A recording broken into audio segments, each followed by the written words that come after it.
Greetings, my sports to the bone people. Welcome back to another video. Thank you all for checking this one out. So we have a couple of cricketing topics to look at. We see where Jamaica and West Indies opener John Campbell got some information yesterday as it relates to his case. Yes, my people, he will have to wait another year to find out whether or not they will be reducing his 4-year ban. So we're going to talk about that. Plus, we're also going to be sharing some stuff that Fazir Mohammed was speaking about on Sportsmax yesterday. So just give a listening ear until the end. The comment section is open. You can go in the comment section and let me know what you think about all of this. Also, if you want to be a part of the Sports to the Bone team or Sports to the Bone family, hit that subscribe button. Also leave a like on the video. Alright, so let us kick things off with Jamaica and West Indies opener John Campbell. Now, yesterday I was listening to the TVJ Sports News and I got some information off there where John Campbell is concerned. Now, based on what they're saying, he will have to wait another year to find out the ruling that will be handed down from the Court of Arbitration for Sports. Now, this is the place that they go to try and see if they can get some sort of reduction or get their thing overthrown. You know, just to take a look at their case when a ban is handed down or so in sports. So they say he's appealing the 4-year ban that was handed down by JADCO, that's the Jamaica Anti-Doping Committee. So they say he will have to wait until the 18th of January next year to get some information as it relates to what is happening, if they're going to reduce it or he's going to have to serve the entire 4 years. Now his lawyers, based on what we're hearing, they argued that, you know, they should reduce 3 years off it. They should take 3 years off that. And he has actually spent 1 year on the sideline already, right? Since the ban was handed down, he has already spent 1 year. You know, the ban was handed down in October of 2022. So that's over a year and a couple of months. So his lawyers are lobbying for them to reduce it to 1 year. So on the 18th of January next year, he will find out how what they are saying, right? And just to remind you, he was sanctioned for evading / refusing or failing to submit himself for sample collection. Those who have been with the platform for a while will remember when I covered that story. You understand? That is how testing goes. Especially there, well, I can't speak for Jamaica. That is how the testing goes, you know. Sometimes they pop up, they call you and try to set an appointment and thing. And if you turn up at the location that you told them that you're gonna be and you're not there, then they have that down as refusing or evading or whatever. You understand? So yeah, John Campbell found himself on the wrong side of that. And he has his lawyers lobbying and trying to get that sorted out. So, you know, let us see how that will work out, my people. We wait until the 18th of January to hear what they will say on that matter. All right, moving on to some West Indies current happenings. Talking about the players that played in the second ODI.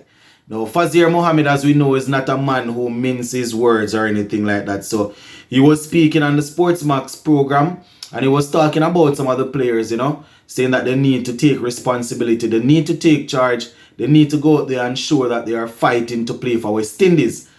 And as we know, West Indies, well, it seems that it sounds tough to say it, but seems as if we are consistent at being inconsistent, you know. That's a phrase that is being passed around a lot, but you know. So Fazir was saying that the players need to start showing they know how to play sensible, right? And I was saying the same thing in the second ODI, that even though we already lost most of the specialist batsmen, you know, when we were setting the runs, I was thinking that the ones that were remaining, they were competent enough to say, It's just 30 odd overs gone. Make we settle down and bat and try and bat 40, 45 overs. And it's the same sentiments, it's the same thing I see Fazir saying here.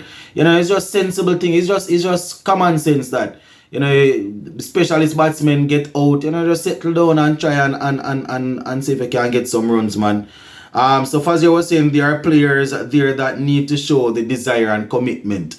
You know, then and when he's saying the commitment or desire, just wanting to stuck out there, wanting to just stand up and bat. Sheffield Rutherford showed that sort of commitment, and it's the same thing Faz was saying. You know, in the first game we saw how he got out. This game, he really and truly couldn't have done anything like that that he did in the first game, because I think when he went in we were what, 23 or 23 for 4. So Rutherford definitely had to just settle down and bat. And that is the thing, you know, we know that the ability, these players, they have the ability to settle down and bat. So, you know, when we see them not doing it, it's really frustrating. So once again, I want to say a shout out to somebody like a Rutherford for really settling down and with that partnership with Shea Hope there. You know, sometimes the way in which they get out, it shows that, you know, they need to concentrate more. You know, but it's definitely a start. It's definitely a start there. Faz was saying good amount of these guys have been playing for a while now. So we can't continue saying that they are young and we are building. They are young and we are building. You know, a couple of these guys, they were a part of the West Indies under-19 winning team. And it's the same thing Faz was saying that, you know, people like the Shimron Hetmeyers of the world. And you know, they have been playing for a while now, so it's about stepping up, showing that you have what it take, you understand, and not just go out there and just you know, just do something and then go back in the dugout to sit down.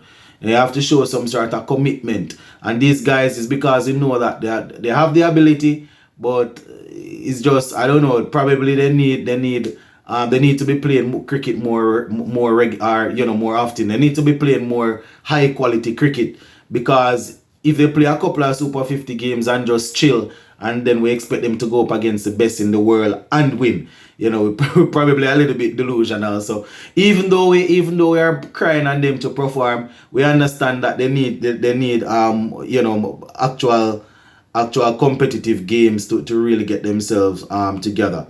You know, so yeah, they need to show that they understand what it means to play for West Indies. And Faz was also saying that England will be feeling comfortable in Barbados. So the West Indies guys just need to go out there, stamp the authority, and try and take the series home. We see Josh Butler is back, seems to players always seem to find form when they come up against us, but Josh Butler seems as if he's hitting form right now, and that is definitely not something that we want. One of the things that I'm hoping is that they don't move him they don't have him batting at the top of the order. I sort of love the idea of him batting down low, even though he will look to dominate or to inflict some sort of damage in the back end. But I have always thought that Josh Butler, watching him in other international games and franchise games, you know, I have always thought that he's more effective batting at the top, but what do I know? So yeah, the guys, I agree with most of what Faz was saying on Sportsmax, that, you know, the players, they definitely need to stand up and be counted. You know, they need to be consistent. And the argument of us saying that, oh, these guys are young and whatever, we have players that are 25, 26 now, and they have been playing for a while. So if they don't take over, if they don't really stand up and take charge, I'm not sure how things going to go for us. But sometimes when Faz speak, it's so harsh, you know, my people. But I agree with him that, you know, the players really and truly need to use some sort of common sense. He didn't say common sense, you know, but they need to show that they know how to play sensible cricket. And it's the same thing that we have been saying for years. You understand? If you're playing a 50 over game and you're already 6-7 wickets down and you have 15, 16 overs remaining, where you going to try to swing after every ball? And you know, just settle down and try and you know, settle down and bat out on next 10, 11 overs, man, and then you see where you can go from there. Common sense, that, man. But let us see what will happen, my people. I think, well, we go up against Barbados. We go to Barbados for the third game. You know how things go already. Prior to the game, I will definitely give you my playing 11 and batting order. probably 1 or 2 changes. Who to tell you? I see 1 and 2 changes. So make sure you're looking out for that. And as per usual, before the game, we will also have the keys to victory. Big up on yourself, my people. Stay safe.